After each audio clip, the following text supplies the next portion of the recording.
Yes or no?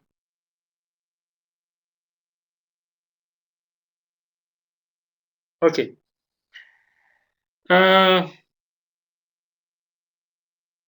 Last in the last session, we talked about attributes and type of attributes.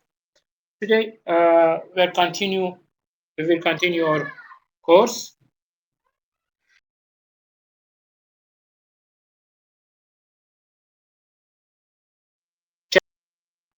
Firstly, we will talk about discrete and continuous attributes. What does this means? Uh, Discrete or continuous? What does it mean?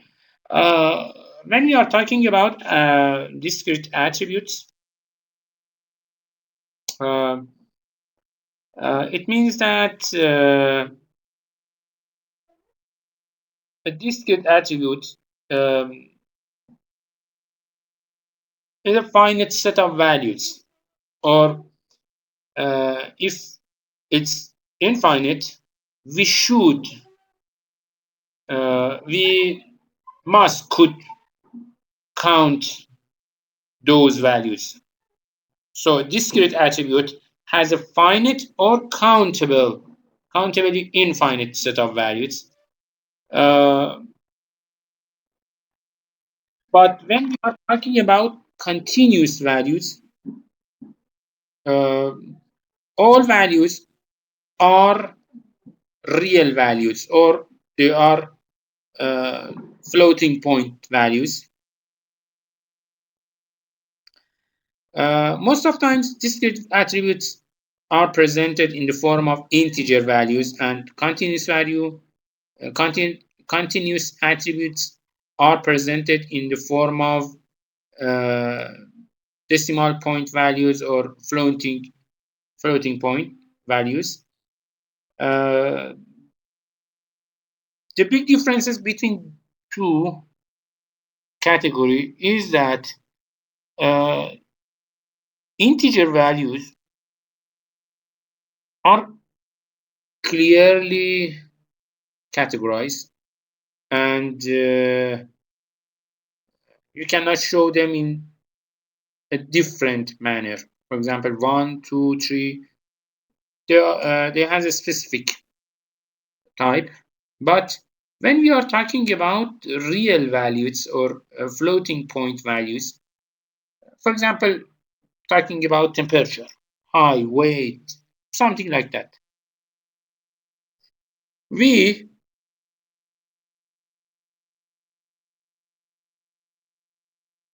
should use real values, and we should say, uh, and we should clear that how many characters after the uh,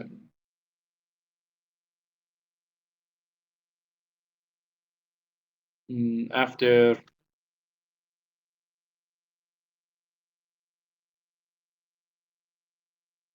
the decimal point should be presented.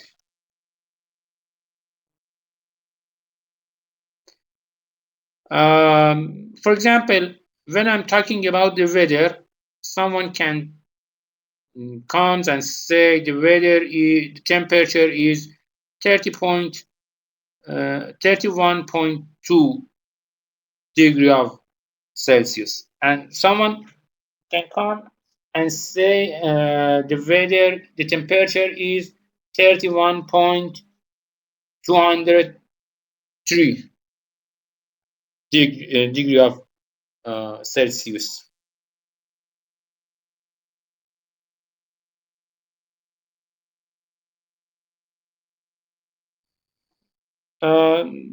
They are far different from each other. Maybe some other one comes and say the temperature is 32.231 degree of Celsius. All of these values are correct. Why? Because the temperature is a continuous attribute.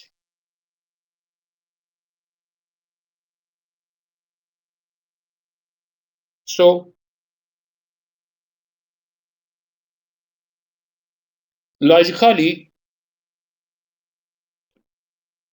there is no limitation for the point for the digits placing after the decimal point. Maybe in computer or in computer, because of physical limitations, maybe we are limited when we are talking about number of digits after the decimal points. We have some limitations because of physical limitations of architecture of a computer. But in reality, in real world, there is no limitations for something like this, for temperature, for height or weight, something like that.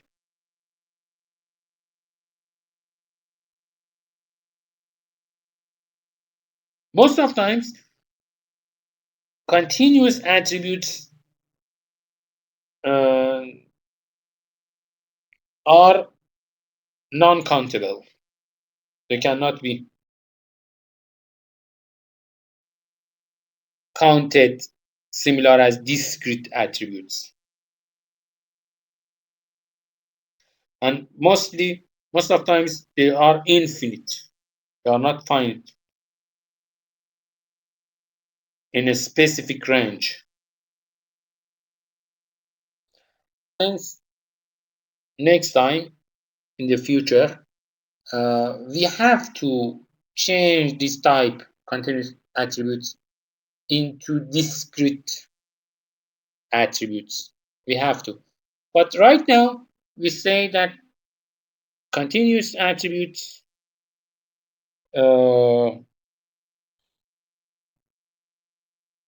are infinite and they are using real or floating point presentations. Okay, after this, we want to talk about some basic statistical measurements. Why we are looking for this type of data? It's a fact that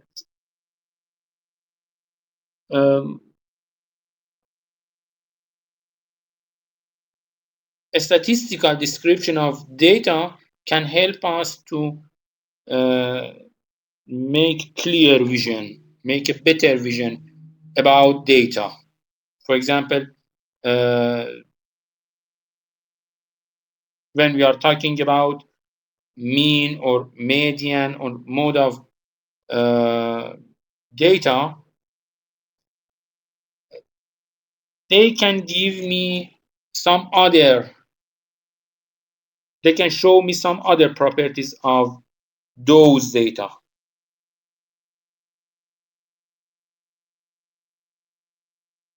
So we will start from with median and mean, median, and mode.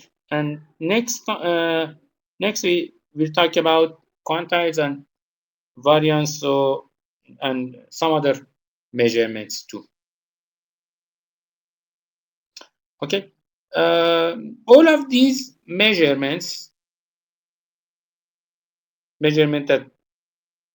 that we decided to talk about them. All of them are working in numerical dimensions. As we talked in the last section, in the last lecture, data in a data set have two types. Some of data are numerical and some of them are nominal. When we are talking about statistical measures, we need some numerical values. Basic statistical measures cannot work with nominal variables. and some of them are working with intervals.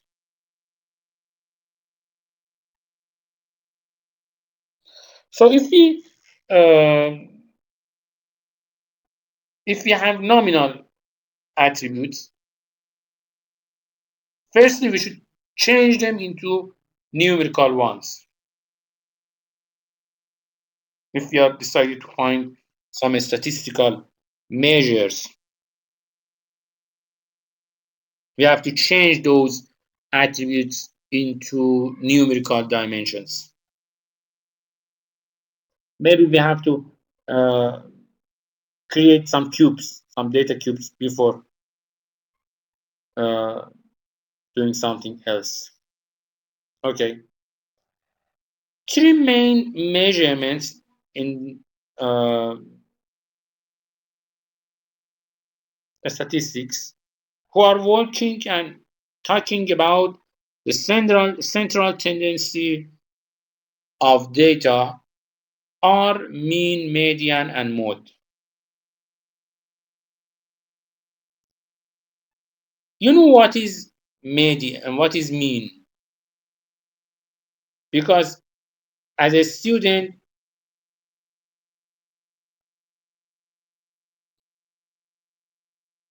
you receive an average or mean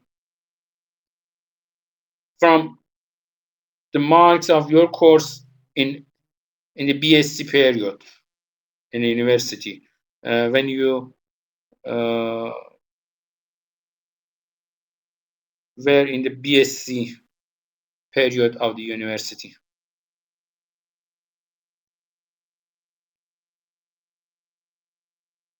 Okay. Uh, the mean is calculated toward this equation. You must find the summation of all variables, and then finally you must divide the result by n, where n is number of data who are in the in our set, and x x of, x of I is a sample data, a data sample in the set, in data set. We can show the mean by x bar or mu in a mathematic format, and maybe sometimes we need to calculate a weighted arithmetic mean, where each item in our data set has a weight, has a specific weight. So the formula is changed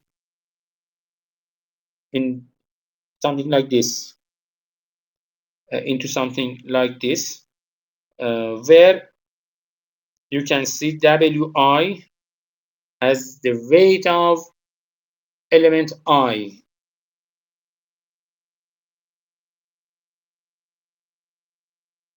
So you can see that we have to times Wi in xi, and we have to find sigma of Wi.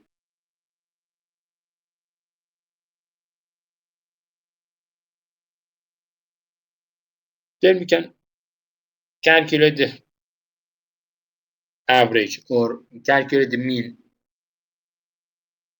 Your marks. Each course has a specific weight, and your marks in the university is timed with that weight, and then you can calculate your mean of your courses, marks of your courses. Okay. The second or the next statistical measure is median. Median means the value of the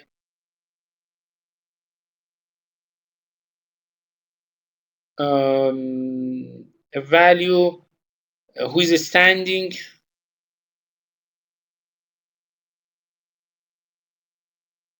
Did you mean to calculate the arithmetic mean? Yes. For your marks, you have to use a weighted type of arithmetic means, because we have other types of means too. For example, a geometric mean or a weighted geometric mean. From some aspects, geometric means are better than arithmetic means. Here we simply talk about arithmetic means, not geometric. Okay. When we are talking about median, firstly we should arrange and order all data ascending. Maybe descending in descending manner. There is no difference between them, ascending or descending. You have to put data in a specific order. Okay? And then when you arrange data, you need to choose the data who is placed in the center position of those data. For example, if you have 7 different values, the data in the fourth position is the median. So we are looking for data in the center of all data. We will arrange all data and then we choose the data in the center of those arranged data. If number of data are odds, is an odd value, we can simply find that middle value. But if your number of values or number of data is even, you can simply choose and calculate average of those two data which are standing in the center point. For example, if you have 6 data, you need to find the average of data 3 and 4.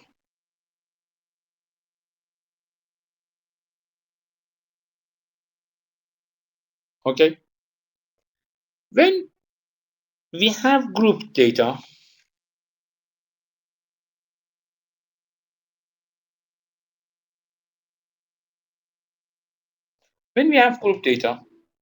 something like this, look at the table in the right corner. This is a group data. Group data means that we put data into some groups, some specific groups. Okay.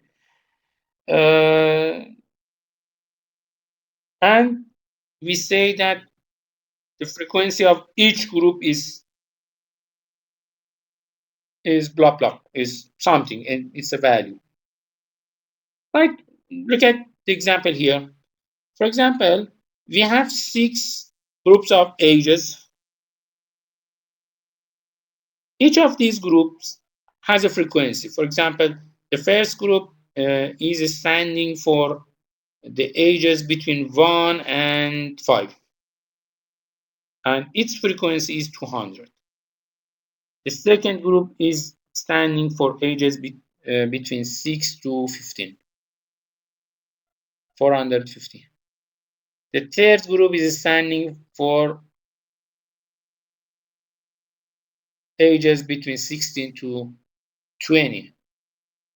Okay, this is the group data. And we can simply choose and find the median value of these uh, grouped data. But what is important, the things that is important is that when we have a grouped data, we have no idea about the distribution and type of distribution of data in those groups. For example, when I'm talking about age 1 to 7, 1 to 5, okay, what is the distribution inside this range? What about distribution in other ranges? I don't know, I'm not sure. So here, the others presents an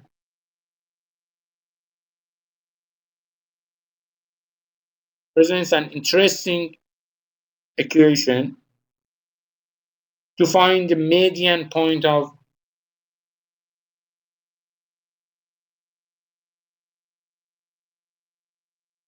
grouped data.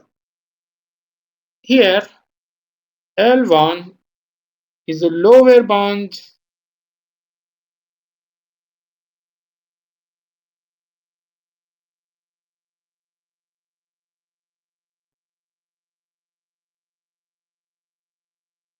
L1 is the lower boundary of median interval. N is the number of values in the entire data set. This one.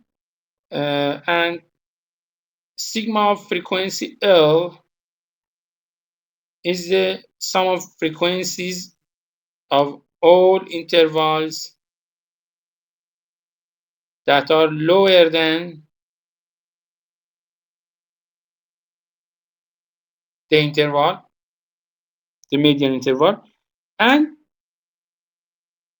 frequency of median is the frequency of median interval, and finally the width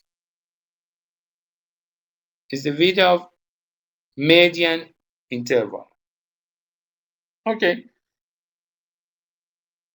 let me calculate the median for this table using this equation. I'm trying to calculate the median value for this table. Okay, firstly, I should to find the summation of all frequencies. 200 plus 450 plus 300 plus 15,000 plus 700 plus 44.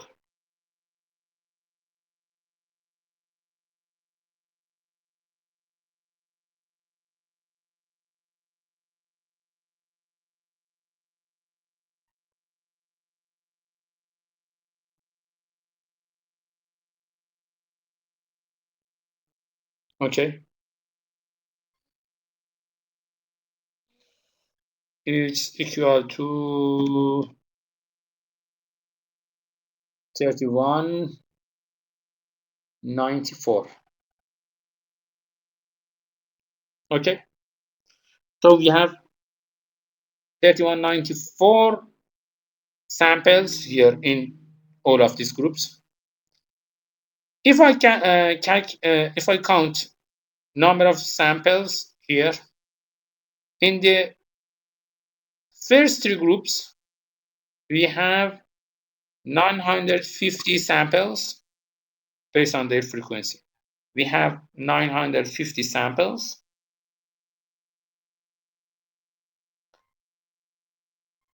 So the median should be a stand in the fourth group.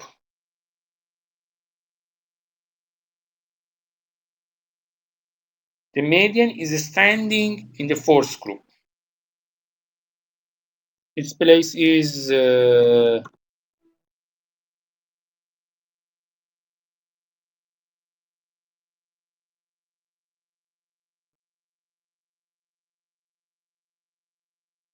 is 1597.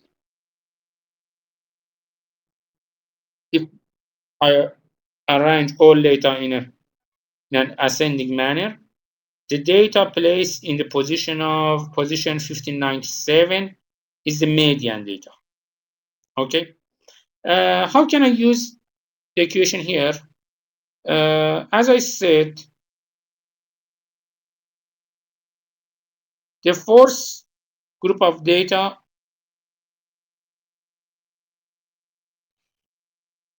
is the median group.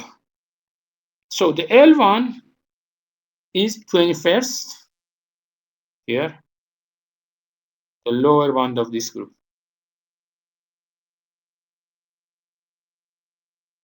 N divided by 2 is number of items in this data set. As I calculated, number of items here is 31st 94.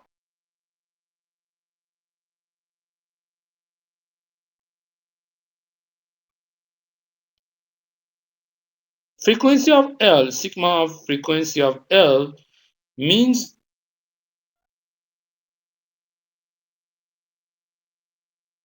total number of items before the median group.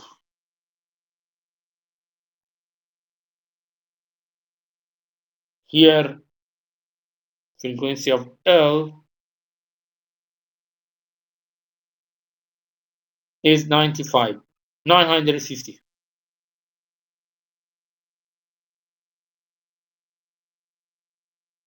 Okay. The width is the distance between 21st and 50. And frequency of median is frequency of the fourth group. So if I put these values inside this equation, I have something like this. Median is equal to 21st plus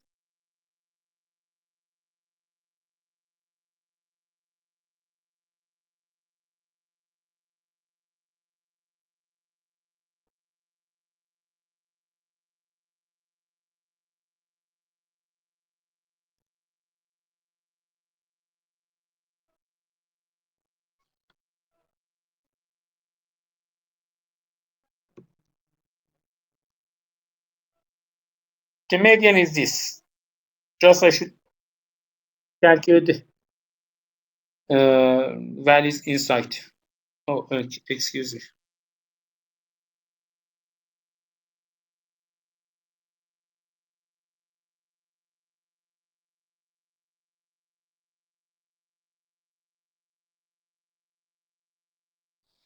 Okay. This is the median, and if I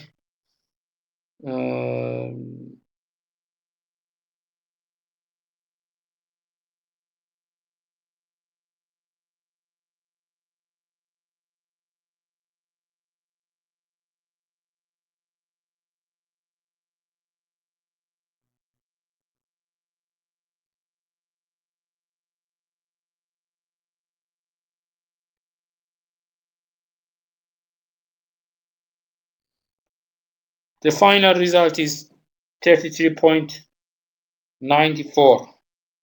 This is the median of data in this grouped data. The median is 33.94. Okay.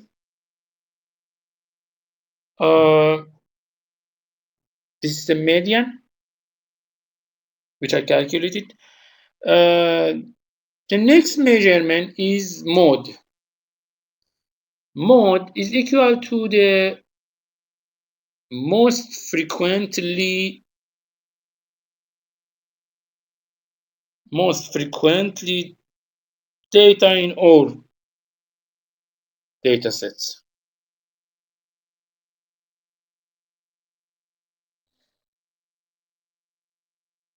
Okay, then we have an empirical formula which is very interesting. Uh, Look at here in the bottom of this slide. This formula is something like this.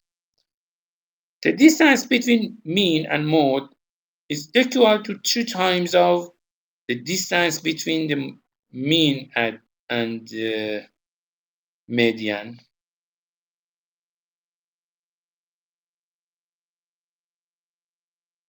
Okay, the distance between mean and mode is equal to 2 times of the distance between mean and median. Okay, let me give an example here.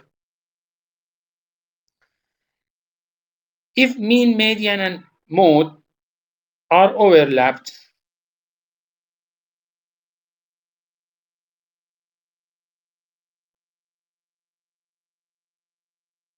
everything is okay, and median, mean, and mode are overlapped.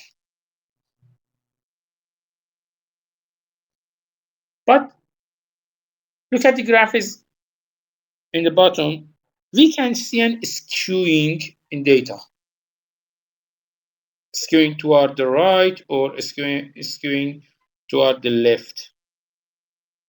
The data is skewed. And now we can see the position, estimated position of mean, mode, and median.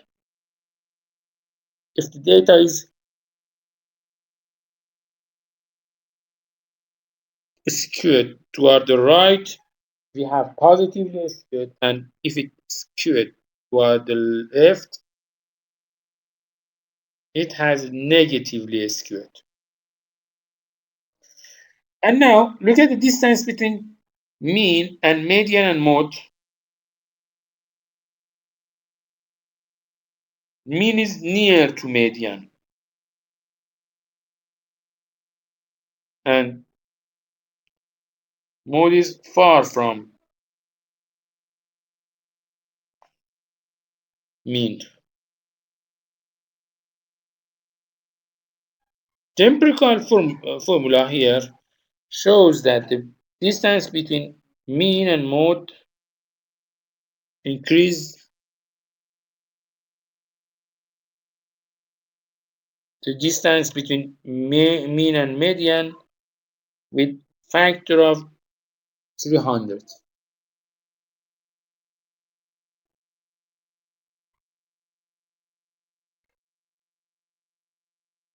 It's an empirical formula that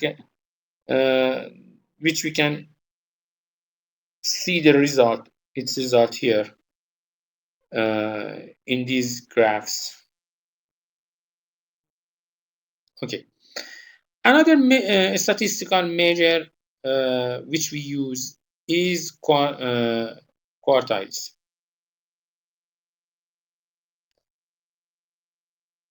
We have 100 different quartiles, 1%, one by one. Okay, but Q1 and Q3 are two specific points.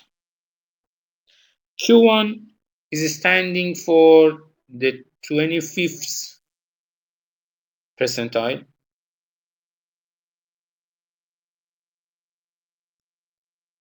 Okay, Q1 or first quartile means that 25% of data are standing before this point, and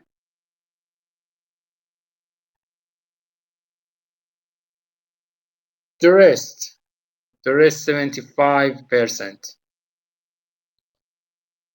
they are standing in the right. In Q3,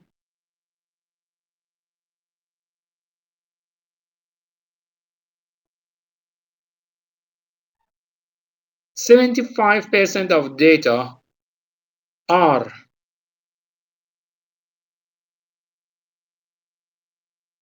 standing before my data, and the rest are standing after this quantile point. Also, others use IQR distance as Q3 minus Q1. So we have 5 different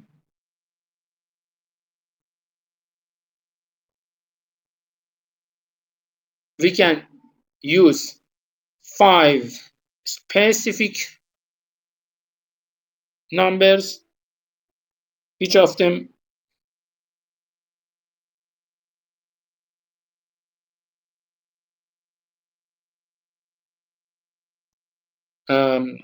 here. We can use 5 number as a summary of all data. These measures are minimum, maximum, Q1, Q3, and median. And as we see later in the next slide, we can use these 5 summary numbers as inputs to a box plot. Maybe we find an outlier too. Maybe. But how? How we can find outliers?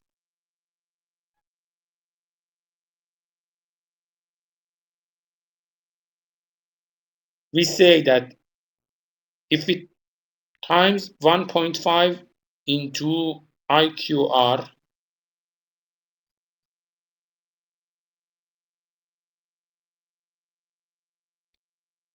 we can find the outlier. Okay, for example, here, this is box plot. The box plot has 5 points. The lower bound, the lower upper bound, higher upper bound.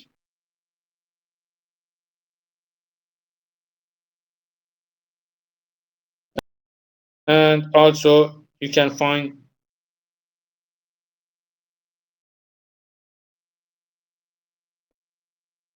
we can see minimum and maximum.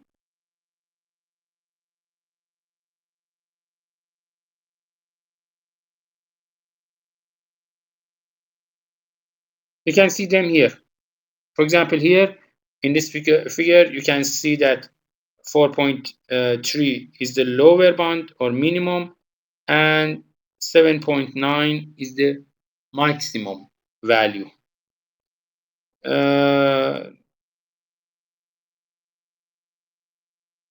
Okay, but here look at the second plot from the left to right.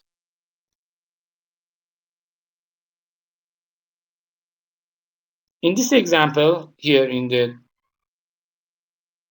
second box plot, you can see that some data are standing outside.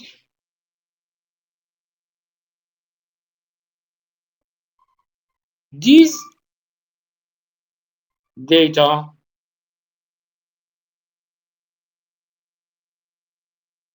are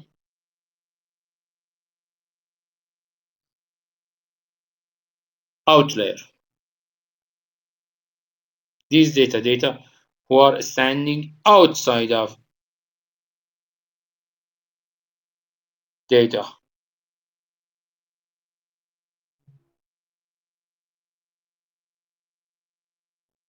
Okay. As we introduced in the past, an outlier outlier is a data object.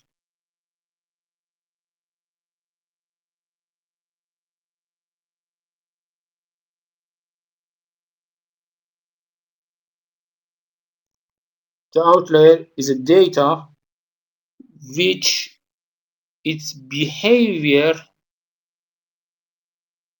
is far from the other. Here, the data plays outside those minimum and maximum values,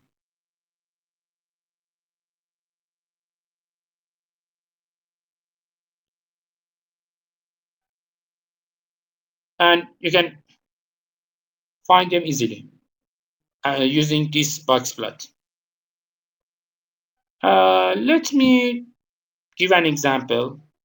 For example, you are working in a bank, and someone comes and asks for loan. Firstly, you have to calculate his or her credit value. Then, before of this calculation, you have a data set from other customers in the past, and you can those credit of those customers in the past, those credit values are calculated too. They are stored in a place, and now I have a good idea. I have something to train those students waiting for um,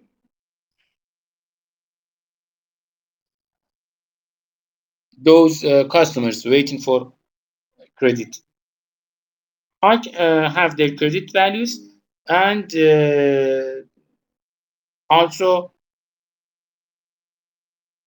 the result is clear that if someone has credit, for example, credit value X, he or she can return the loan to the bank, yes or no. So when you put all credit values in a list and plot the box plot, you can see something like this. Here, some points, some very small circles, black circles here. These points can represent the outliers. For example, the people who their credit is something abnormal. It's not normal. So as a bankman or as a man who works in bank, I have to be care about these people who their credit values are standing outside this minimum and maximum in box plots. We call them outliers. It's it's a simple and very useful method to find outliers.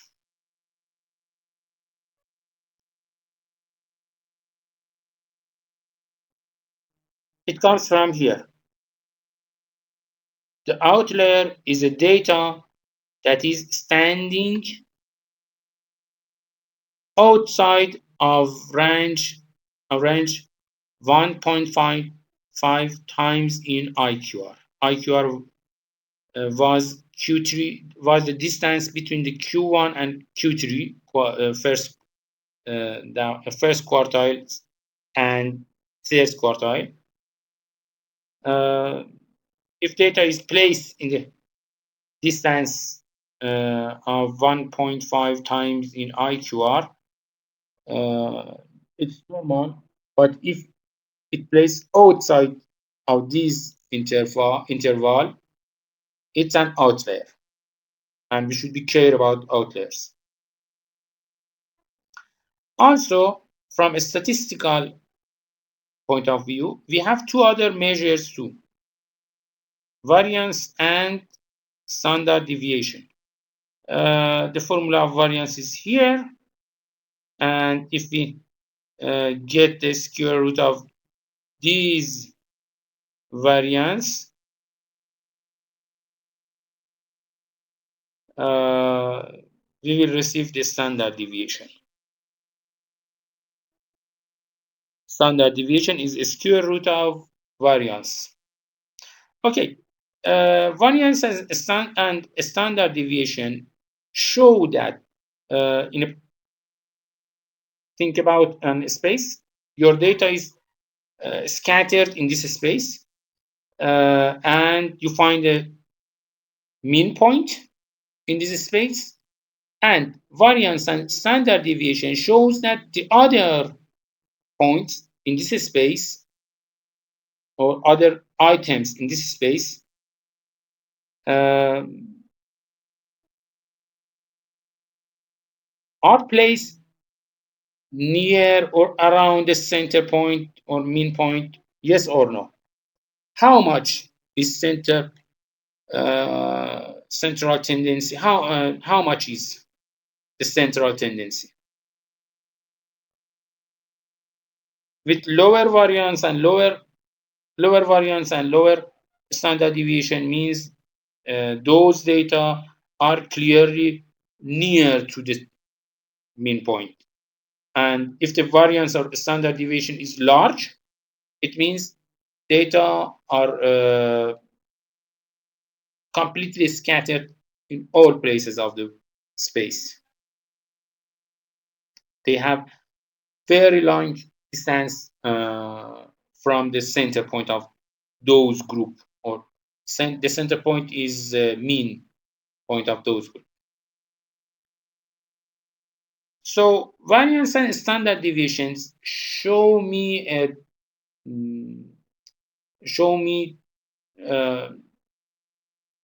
two measurements talking about this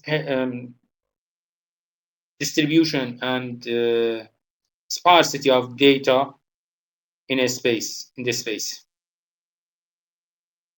Okay, this is a 3D box plot: cost, revenue, and profit. This is cost.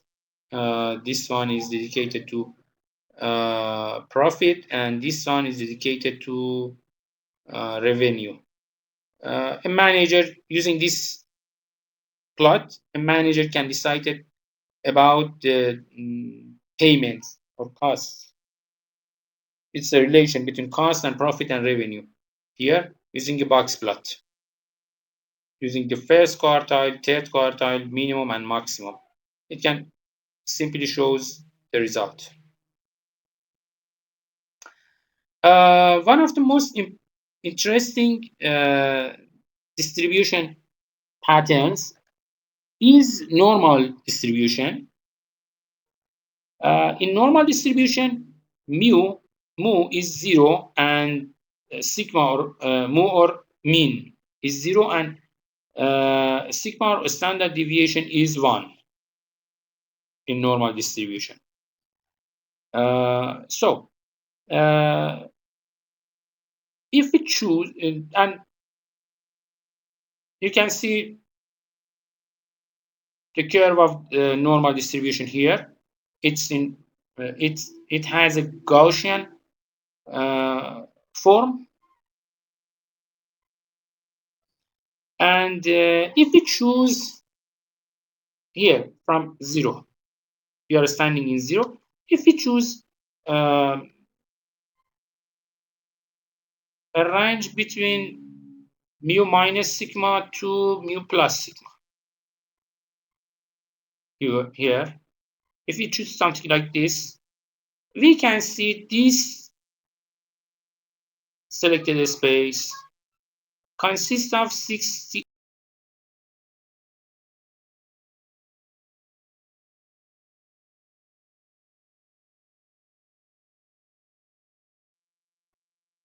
Okay.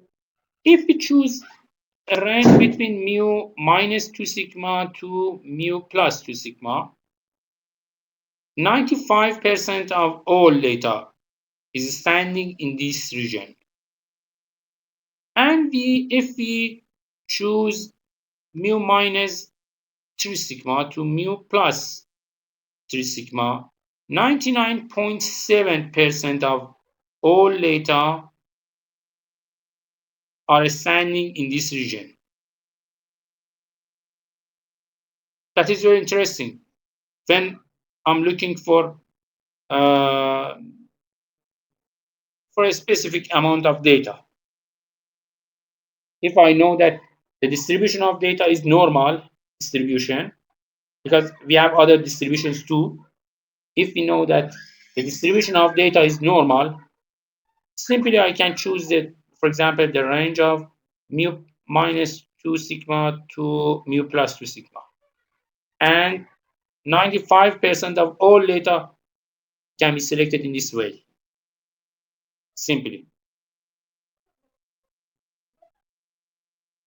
It's using this way, I'm remove the data in the skewed data in the corners who are far from the center, from the mean point, will be removed.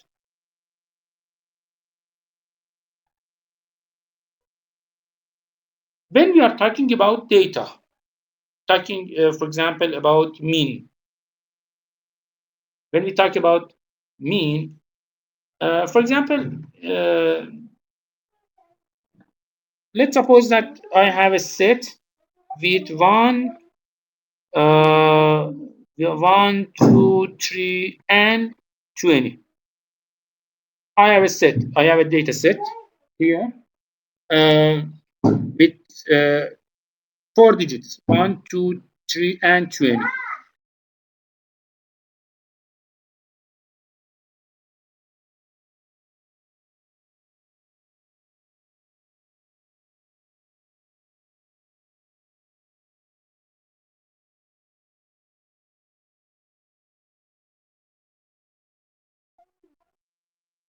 Excuse me. For example, I have a data set with 4 digits, 4 different digits: 1, 2, 3, and 20.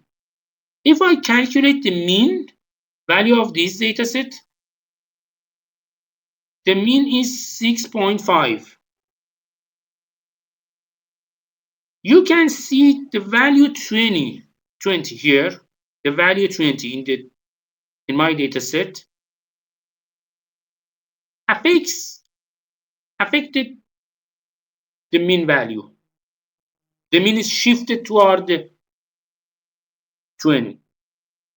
The 20 is an outlier data.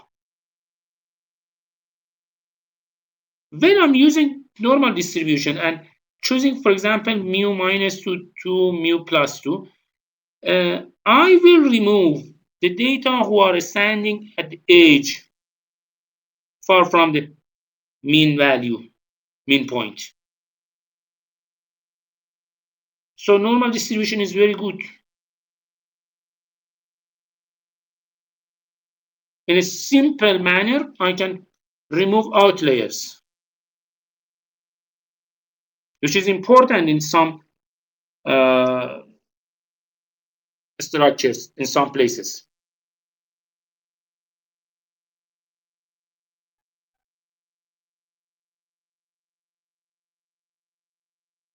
Or in a reverse manner, I can choose, if I'm looking for outliers, I can choose the data outside of this range. For example, I'm looking for the data outside from this gray area. I'm looking for data who are in the white zone here. and here. It's very useful. I can reduce my searching area very effectively. But firstly, I should prove that my data has normal distribution. You should be clear about this. Firstly, I should prove that the distribution of my data is normal distribution. Okay, then I can use these properties effectively. Okay, that is enough for today. Is there any question? Is there any question about?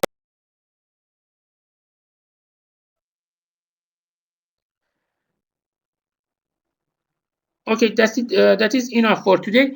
From the next week, because of line delay between me and you, okay, it's because of line delay. Uh,